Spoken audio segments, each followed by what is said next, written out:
Welcome to Live a Little with Marie Pacetta, New Hampshire's most widely distributed cable TV show.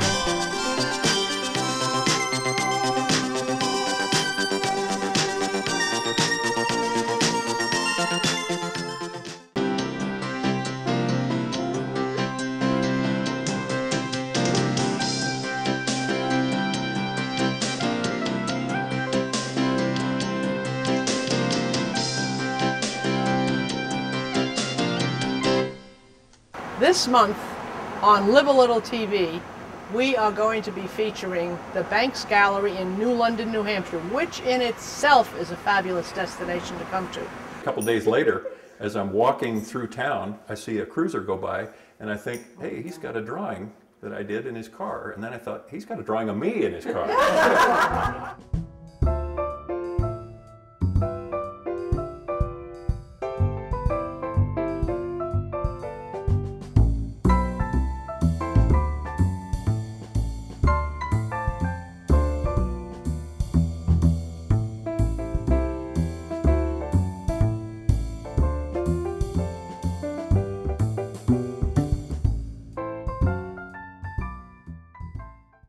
So this is our third artist studio evening, and I am extremely pleased because the gentleman that we're going to talk to tonight is an artist that came to our gallery about a year ago. He and I both are not only artists but musicians too. I'm a musician, he's also a musician, so I feel that I have an affinity with him. And as you have been looking around and seeing, he came down here without me knowing, by the way, and painted all these paintings at sunrise and sunset in the London area, hence the name The Golden Hour for the show. And I didn't know he was doing this, and he came to me, and we never have one-man shows in the gallery. We always have theme shows, and then all artists participate. But he came to me and he says, I've been doing something, and I'm going to put it by you and tell me what you think. And I said, what is it? And he said, well, and he told me what he had done. And I said, well, let me look at the paintings. So he brought in about 10 paintings, and I said, absolutely, we'll break the rule and do it. And I'm very pleased because these paintings, as you can tell, are absolutely gorgeous paintings. And therefore, I'd like to introduce Craig Pursley. Thank you. Thank you. Thank you. Craig was born in shouldn't be telling everybody this, but he was born in 1954. And he was born in Nebraska, Big Sky country, right? Yep. And I think he lived there for the first 20 years. 20 years, yeah. 20 years of his life, out in Nebraska, in the heartland of this country.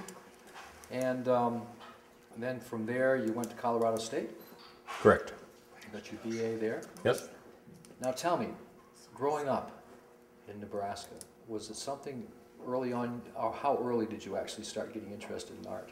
I can remember drawing when I was 3, and I couldn't find unlined paper anywhere in the house, and I didn't want to draw on paper with all these lines on it until I found that my parents' record albums had inner sleeves that were just completely white. And I can remember pulling those out and drawing horses and elephants all over those, and I didn't get any complaints, so maybe they never knew. I never thought about that, but that was the first memory I had of drawing. 3 years old. Yeah. Do you still have any of those? No. No. Actually, those records I later used, they were 78s. They were that old. They were later used as discuses in the backyard by my brother and I, so I doubt my parents saved the album covers either. Now, how early also did you know that you had an interest in music? Oh, I guess, boy. I can remember listening to my parents' albums of Perry Como and Dean Martin and some of those kind of guys. So that was probably 7 or 8, and would sing along when nobody was there. And one time sang along when maybe I shouldn't have, mowing the yard when I was 10, and I can remember singing Everybody Loves Somebody Sometime, 10 years old, singing that at the top of my lungs over this Briggs & Stratton lawnmower when our neighbor lady, who was a nurse, came dashing out of her house believing that I'd run over my foot with the mower. And so nobody heard me sing for another 18 years, I think. So that put a stop to that. But I guess probably when I saw and heard the Beatles, that was when it really ramped up. Speaking of singing, something tells me something to do with the national anthem at the Anaheim Stadium. Yeah, we used to go to a lot of Angels games, and I'd always sing along with the national anthem. And I realized I can hit these notes, and you know, people would usually say that's a really hard song to sing, and it just didn't seem that hard to me. So I thought, you know, maybe I can do that, even though it scared the heck out of me to think of doing that. But so I contacted them, and they said, well, we'll submit a tape. And so I drove to the stadium, sat in the parking lot with a tape recorder and made it, and then ran it inside. And a little while later, they called me and said, we want you to do this, but we're booked to the end of the year, so you have the whole off season to worry about it, which I sure did.